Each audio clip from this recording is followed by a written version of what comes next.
Let's talk about menopause. It's a completely natural phase of life, but boy, can finding relief from the symptoms be confusing, especially if you're looking for non-hormonal options. The market is just flooded with so-called natural cures. But what does the science actually say? Well, today we're going to dive in and separate the real facts from the marketing hype. You know the feeling. It often starts as this sudden wave of warmth that creeps up your chest and into your face. Your heart might start racing, you feel flushed, and then the sweat starts. That's a hot flash. If it happens at night, we call it a night sweat. The medical term for these is vasomotor symptoms, or VMS, and they can be just incredibly disruptive to your day, your sleep, and just your overall quality of life.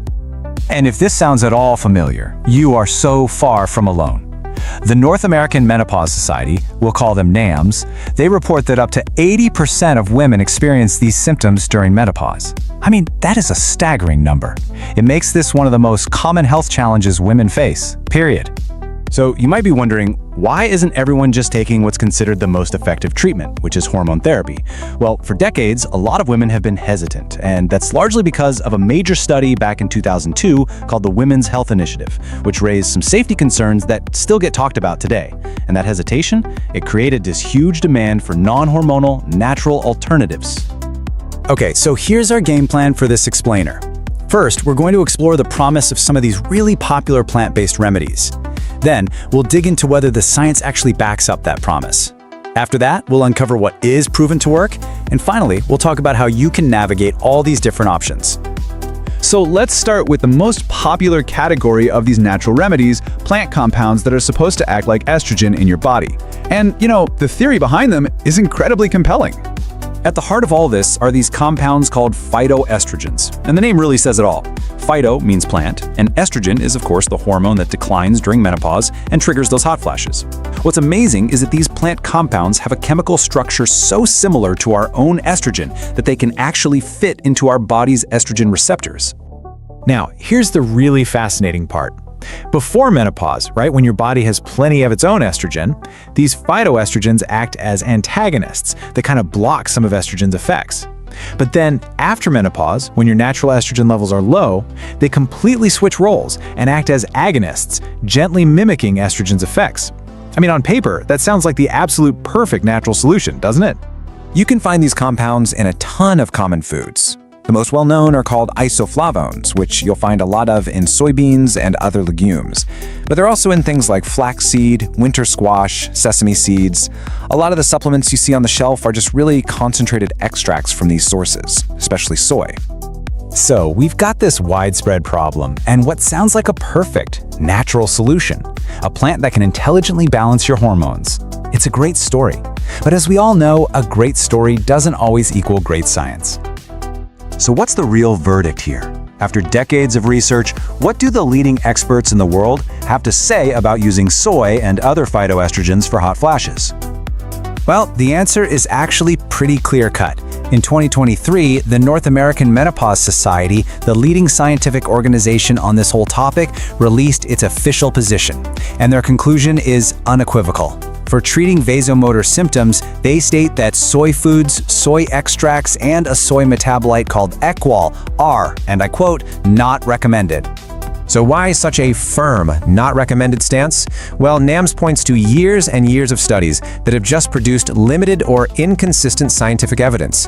The research has really been plagued by trials that are too small or don't last long enough, and they just produce wildly mixed results.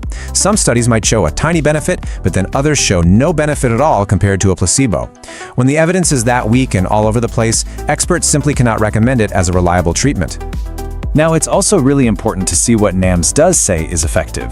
In that very same report, they reaffirmed that, quote, hormone therapy remains the most effective treatment for vasomotor symptoms. Now, that doesn't mean it's the right choice for every single person, but it does establish the gold standard that all other therapies have to be measured against. So, if the most popular natural remedy isn't recommended, does that mean women who can't or don't want to use hormones are just out of luck? Absolutely not. Not even close. It just means we need to shift our focus to what the evidence actually supports. And the good news is, there are several proven non-hormonal options out there. This slide right here really gets to the heart of the matter. It's a summary of those 2023 NAMS recommendations. On the left, you've got the therapies backed what's called level 1 evidence. That's the gold standard. It means consistent, high-quality scientific proof. This includes things like cognitive behavioral therapy, clinical hypnosis, and certain prescription medications. Now look at the right side. This is what's not recommended because of limited or inconsistent evidence. And notice what's on that list. Soy, of course, but also things like exercise specifically for VMS, cooling techniques, and most common supplements like black cohosh and acupuncture. So let's just briefly touch on how a few of these recommended therapies work, because these are real, tangible solutions. Cognitive behavioral therapy, or CBT, is fascinating. It's been proven to reduce how bothersome the symptoms feel. It helps women reframe their response to them and feel much more in control. Then you've got medications like SSRIs and SNRIs. These are types of antidepressants that, at very specific doses, are also effective at reducing the frequency of hot flashes. And finally, a drug like gabapentin, which is typically used for seizures, has also been shown to significantly improve both how often VMS happens and how severe it is. These are real, evidence-backed tools in the toolbox. Okay, so we've busted a pretty major myth, and we've looked at the real evidence. So what's the main takeaway here? How can you use all this information to make the best possible decision for your own health? The most crucial point is this: popular does not always mean proven. The market for menopause supplements is absolutely enormous, and it's built on these compelling stories, but not always on solid science. As we've seen today, the actual evidence can tell a very, very different story. The truly empowered approach is to look right past the marketing claims and always ask, where is the high-quality, unbiased scientific evidence? And you know, that really brings us to a final thought. We focused on soy today, but this principle applies all across health and wellness. It leaves us with a much bigger question, doesn't it? Why do some remedies become so incredibly popular, even when the best scientific evidence says they don't really work? And of course, please remember that all of this information is for educational purposes only. Managing menopause is a highly personal journey. The absolute best path forward is always a conversation with a qualified healthcare professional who can help you weigh all the evidence-based options for your unique situation. Thank you for being here with me today. Remember, small choices create big changes. Keep nourishing your health with love and consistency. See you in the next Vital Elixir video.